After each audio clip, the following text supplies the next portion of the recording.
Hello, everyone. Welcome back to Chop It Up Sports here on March 31st. Got a fun episode for you guys today. We're going to be talking the Final Four. We got UConn and Illinois on one side of the bracket, Michigan and Arizona on the other. We'll give our take on who we think will be playing for the national championship in just a few short days. We'll also talk the NBA postseason. It's just around the corner, only a couple weeks left until we reach the NBA playoffs. Should be a fun one. And then we'll wrap it up, of course, with Dude of the Week. Hunter, last time we talked, recorded a pod, we were talking March Madness, giving our first round picks. We did okay. We survived. We did all right. But now the Final Four is here. We got, in my bracket, I got 2 out of the 4 teams. I had Michigan and Arizona on the right. On the left, I was a Braylon Mullins 40-foot shot away from having Duke in the bracket. Did not have Illinois, but I'm curious just your thoughts, how this tournament went opposed to how you thought it would. What do we make of this Final Four matchup? Just kind of your thoughts on the tournament as a whole. Yeah, I got 3 out of 4 on my side of the bracket. Uh, there's been some complaints about, too much chalk 2 years in a row. It's sort of been chalk, less upsets. That being said, we still had double-digit seeds advance.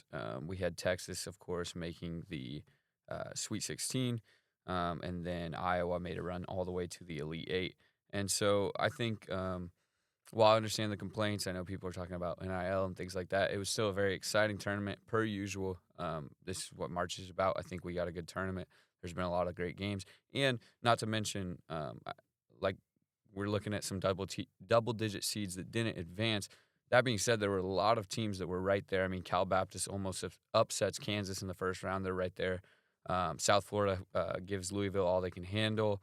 UCF, right, they play a close game with UCLA. There's plenty of these non-Power 5 schools that are still making runs, still making things interesting. And so I think despite all the complaints, I think this is what March is all about, and we have another good tournament on our hands. Yeah, I also think, just looking at college basketball, and like you said, people complaining about it being chalk. I think fans have just been spoiled. I mean, you look at what we've had in the last decade. 2 16 seeds have beaten a 1 seed. Obviously, UMBC over Virginia and Fairleigh Dickinson over Purdue. It was also just 3 years ago that we had 9 seed Florida Atlantic and 5 seed San Diego State duking it out in the Final Four. So I get, the notion of the Cinderella's dead, and I do certainly think that NIL and the transfer portal plays a role in this. I mean, you look at a guy like Yaxel Lendenborg. He's at UAB last year. Now he's the best player on arguably the best team in college basketball in Ann Arbor. But just because there's not a 12 seed in the Elite Eight the last 2 years doesn't mean they're bad tournaments. I mean, like you said, Iowa, super fun team to watch, made a great run. Tennessee, a 6 seed that just flew under the radar, went all the way to the Elite Eight until they ran into Michigan. But I think it's been a great tournament. It went relatively according to plan in my eyes. I thought Duke would make a run. I thought UConn would be in it. Arizona and Michigan, I think, they deserve to be in the Final Four. They're the 2 best teams in the nation. But let's get a little bit more into the matchups themselves taking place here on April 4th. UConn and Illinois. UConn coming off that crazy win against Duke. Illinois has just been kind of a machine all the way through this tournament. They beat Houston by 10 in Houston. They turn around and take down a Big Ten foe in Iowa, 71-59. What do you make of this team? Obviously, with UConn, they're going to play a European style of offense. There's going to be constant movement. It's an absolute nightmare to guard for opposing teams.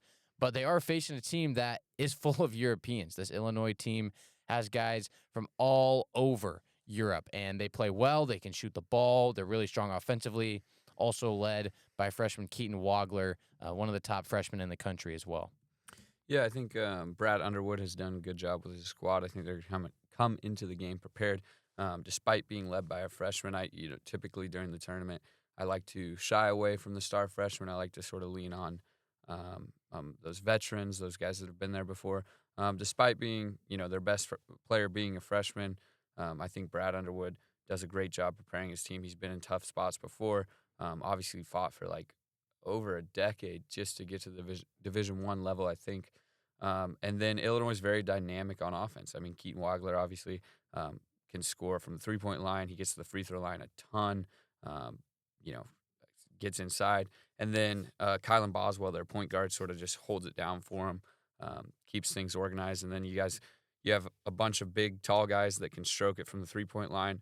And so I think they're just a really dynamic squad that can beat you in a lot of ways. The question for me is going to be defending the UConn Huskies because we know how dynamic Illinois can be offensively. The question will be defensively. Can these big young guys step up for them? I want to talk about UConn because obviously everyone's going to remember the Braylon Mullen shot from 35 feet, whatever it was, and really just a complete meltdown by Duke. But what shouldn't be forgotten about this game is how Terrace Reed kind of put the Huskies on his back. I mean, he puts up 26, 10 of 16, 6 of 9 from the line to go along with 9 rebounds. I mean, you look up and down the box score, he's not getting a lot of help from the other guys. Yet Solo Ball threw in 10, Mullins had 10, Demery Jr. with 11. Caravan was kind of nightmarish, dare I say. But it is interesting because there's games where Reed just overpowers everyone. And like we saw against Duke, he just goes off. And we've also seen games where Caravan steps up or they're lighting it up from outside. They shot 1 of 18 in the first half against Duke. I don't think you're going to actually, I know you're not going to see that against this Illinois squad. But I'm just curious, is there an adjustment you have to make if you're Dan Hurley? I know you're a big UConn guy. Was there things that you didn't like in this game against Duke, or was it just simply they weren't able to shoot the ball well? No, I don't. I don't necessarily think there's an adjustment. Obviously, you have to hit shots when they're open, but they've UConn's sort of relied on a balanced attack all season. Every single player in the starting lineup averages over 10 points per game. Nobody over 14. Taras Reed is their leading scorer, followed by Caravan, and then Solo Ball, and then Damari and Mullins both put in 10 per game ish around there. So I don't think that there's any adjustments necessarily to be made. I think Caravan can go for 25. Taras Reed can go for 30.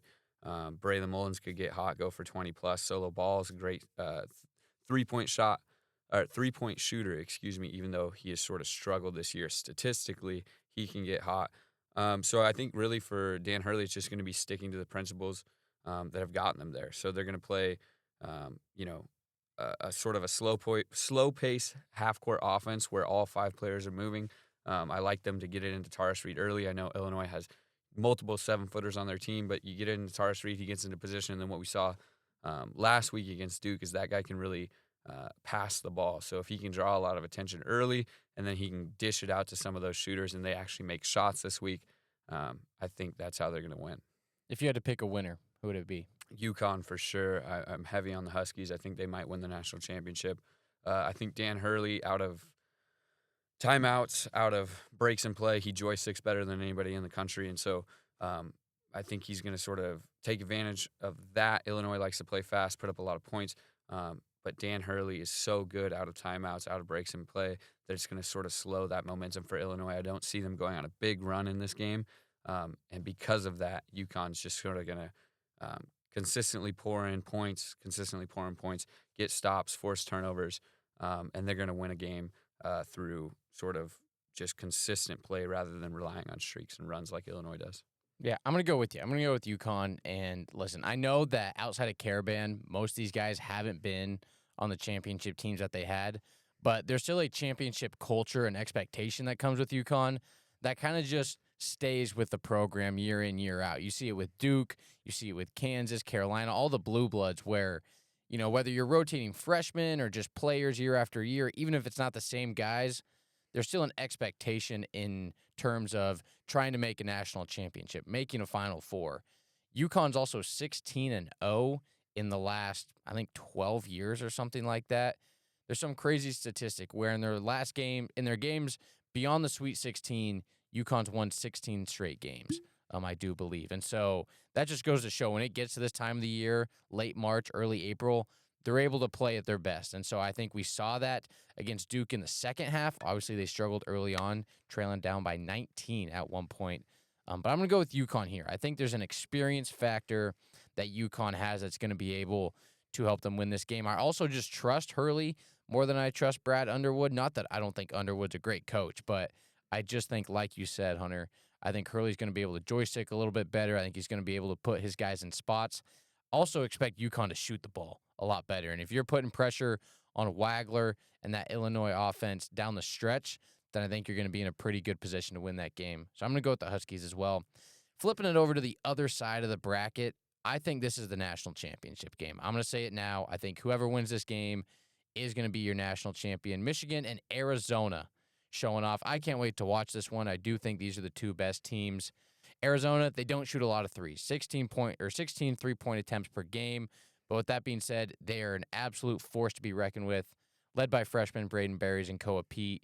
Big 12 Player of the Year in Jaden Bradley. The list goes on and on. Just super talented, super deep team. Very complete. And the same goes for Michigan as well. Michigan shoots 25 threes per game to Arizona's 16. So I'm really excited to see how the difference in styles match up with each other. But just kind of your first look at this matchup.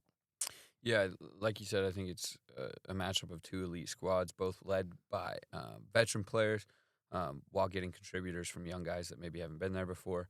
I think Jaden Bradley does a great job sort of keeping guys where they need to be. Braden Burries can pour it in. And then on the other side of the ball, I think Yaxel Lindenborg might be the best player in the country. In my opinion, I know statistically it might not look like that, but at the end of the day, and there were people complaining about him getting the Big Ten Player of the Year, but I think he just understands what he needs to do to win. And if it takes 30, he'll get 30. If it takes 10 and 10, he'll get 10 and 10. And so I like how dynamic he is coming, being able to bring the ball up, coming off the wing. And so I think it's going to be a really interesting matchup of two dynamic squads that can score inside and out.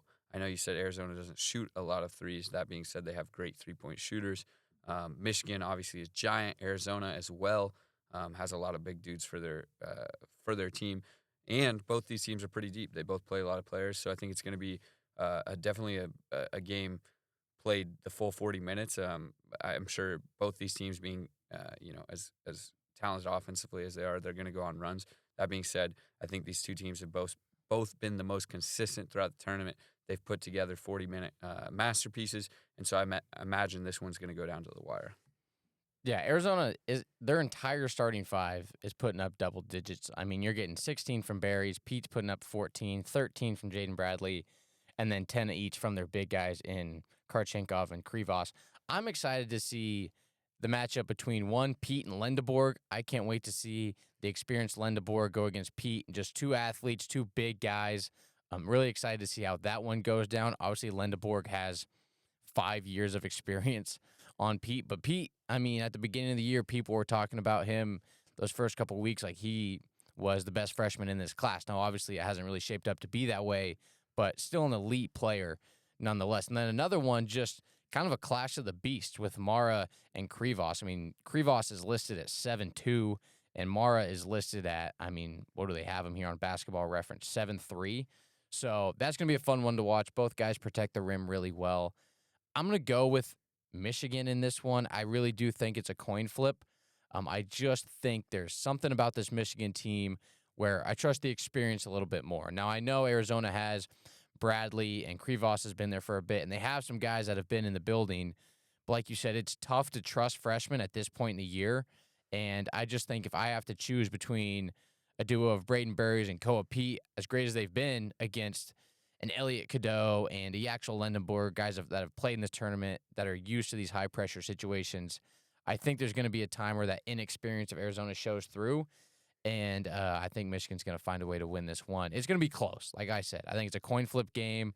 I think it will come down to the last 2 minutes, but if I had to put money on it, I'm going to go with the Wolverines. Yeah, I think I'm going to go with the Wolverines as well. I think Lindenborg likely will be guarded on the perimeter by Ivan Karchenkov. I can't say his name. I apologize for that. But he's a freshman for Arizona. And so what I see happening, while he has been a great defender all year for a freshman, averaging a steal and a half per game, I think Lindenborg's going to get by him a few times. Then Arizona's going to have to slide over, and Michigan being so big, and then as well as spacing the floor with shooters on the outside, I think Lindenborg being the playmaker he's going to have a lot of dump-offs. He's going to kick it out to shooters on the outside. I expect Lindenborg to have 7 or 8 assists this game. I think he's going to create a lot of things for Michigan, and I think he's going to be the reason they pull out the win. Well, there you have it. We both have the Wolverines. We both have UConn. Regardless, I think that's the nice part about this Final Four is no matter what the matchup is, whether it's UConn, Michigan, Illinois, Arizona, or any combination of the two, I think it'll be a competitive national championship game. It's not like years past where it's like, oh, cool, FAU's in it, but if they run into someone like a UConn or a Duke, they're going to get smacked. Or San Diego State losing to UConn like we saw there in 2023. So that's going to do it for our March Madness predictions. It's a fun tournament, always a fun time of the year. We're going to get into our NBA postseason talk. The Eastern Conference, led by the Detroit Pistons. We were watching them a little bit last night. Pretty sure they lost. Yeah, they lose 114 to 110 to the Oklahoma City Thunder. What do you make of the Eastern Conference? It seems kind of wide open. We're talking about this last night. I don't really trust the Pistons. I love the Celtics and what they have to offer, especially with Tatum back. But then again, it's the Eastern Conference. Yeah, are you talking about the Pistons specifically? Yeah, just in general, who do you like coming out of the East? Oh, I think the Celtics, they've been there before. They play so well together. I think they play the best team basketball in the NBA. Once again, I think we talked about it in the NCAA. Teams are sort of shifting towards this European style offense where maybe we play a little bit slower in the half court, but we get five guys moving, things like that. I think the Celtics do that the best. It makes them more dynamic. They're not just splitting the floor into a single half.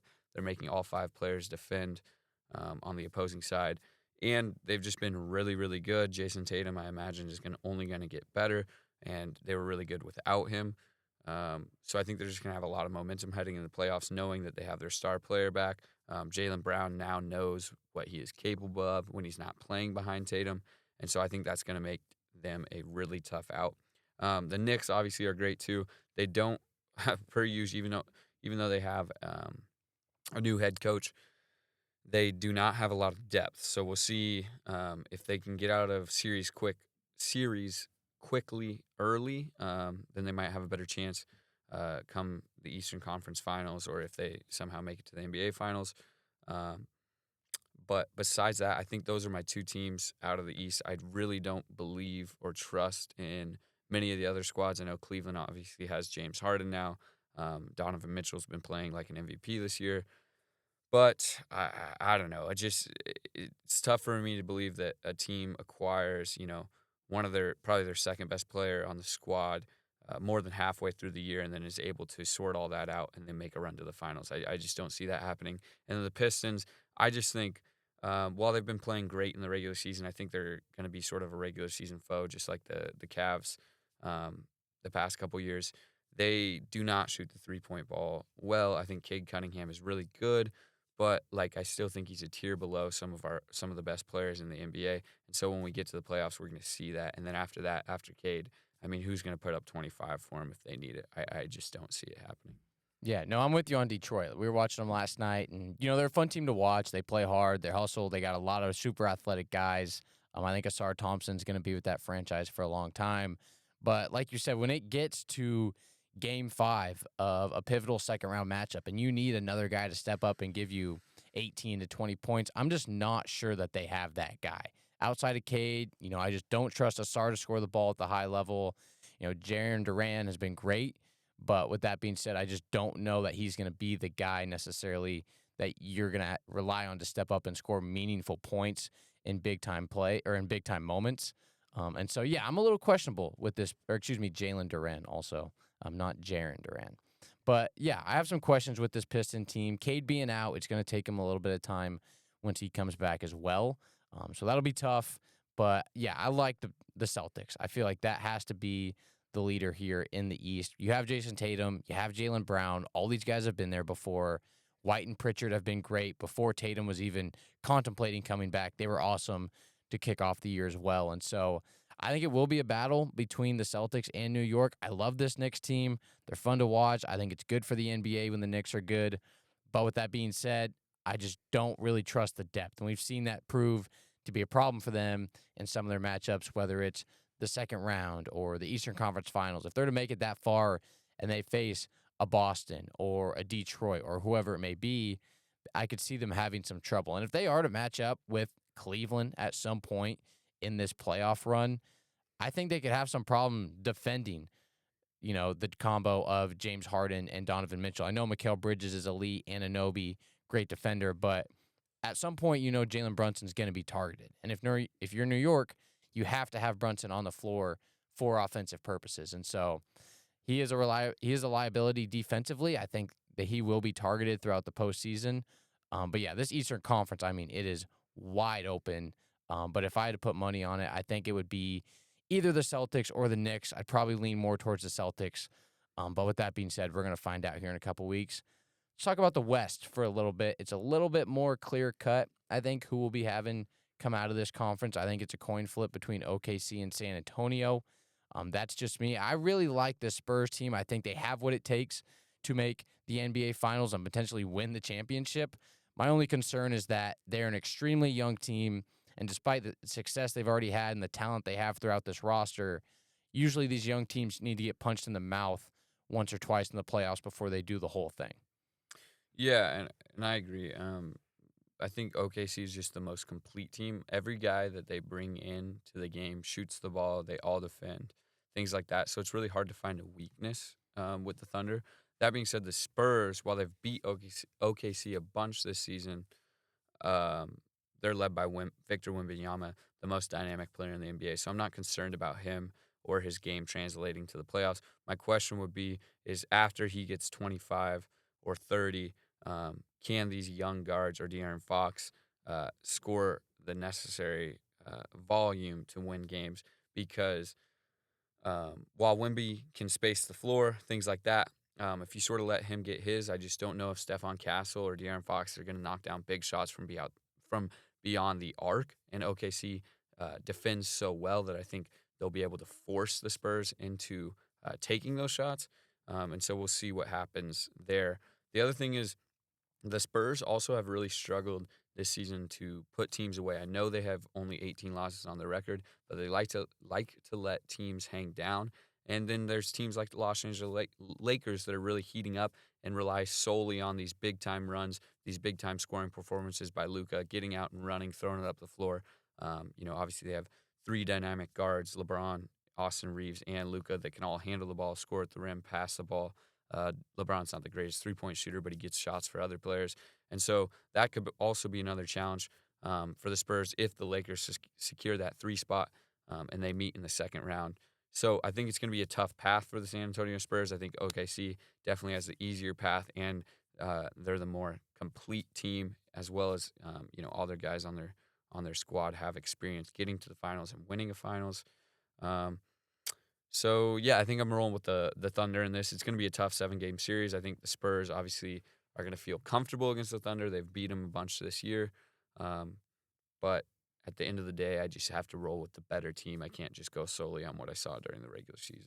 Yeah, and kind of what we were talking about, even with our college basketball segment, experience does matter, especially when you're in the conference finals or the second round in a game 7, whatever it might be.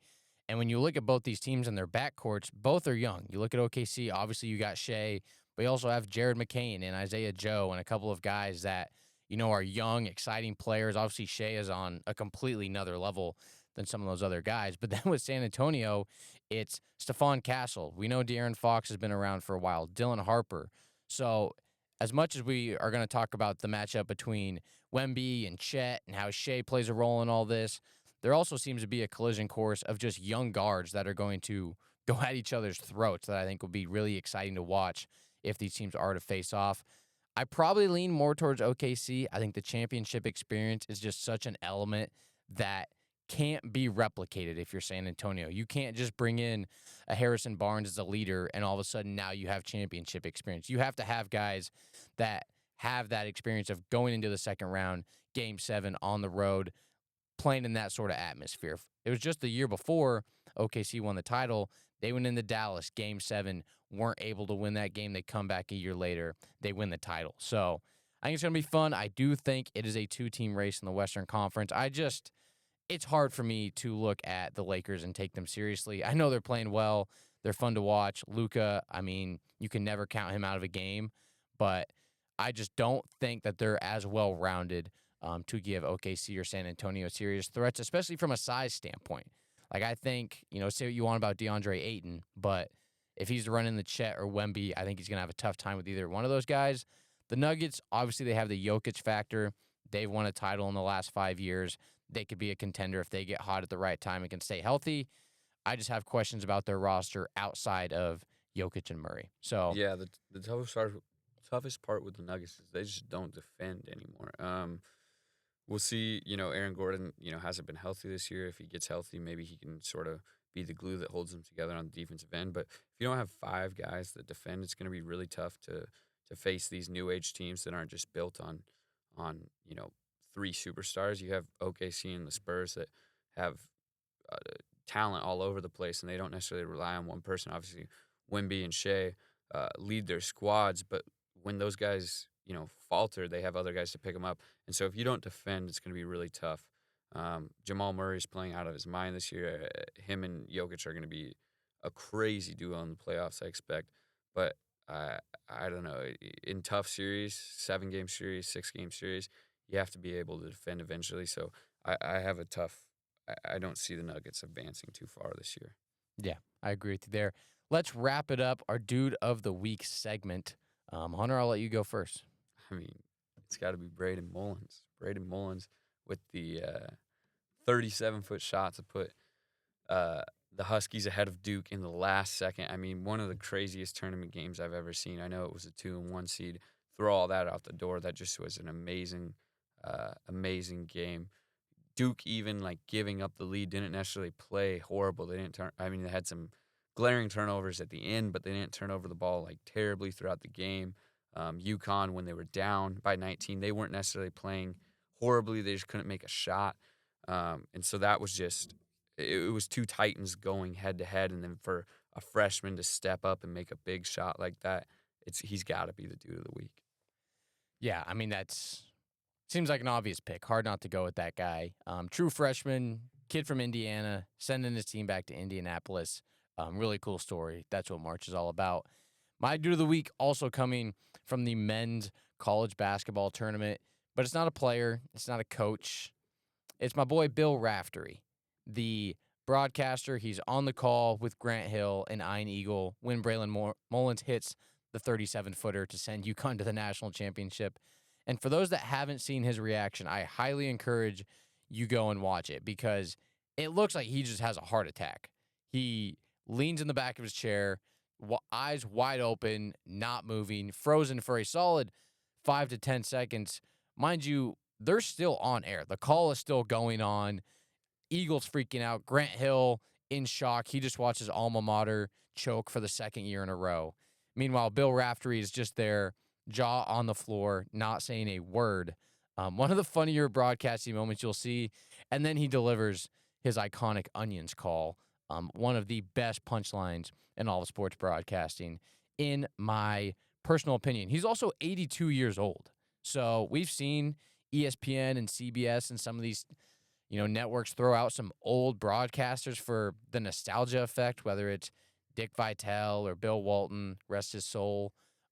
Those guys were not super enjoyable to listen to, in my opinion. And Raftery is still one of the best at 82.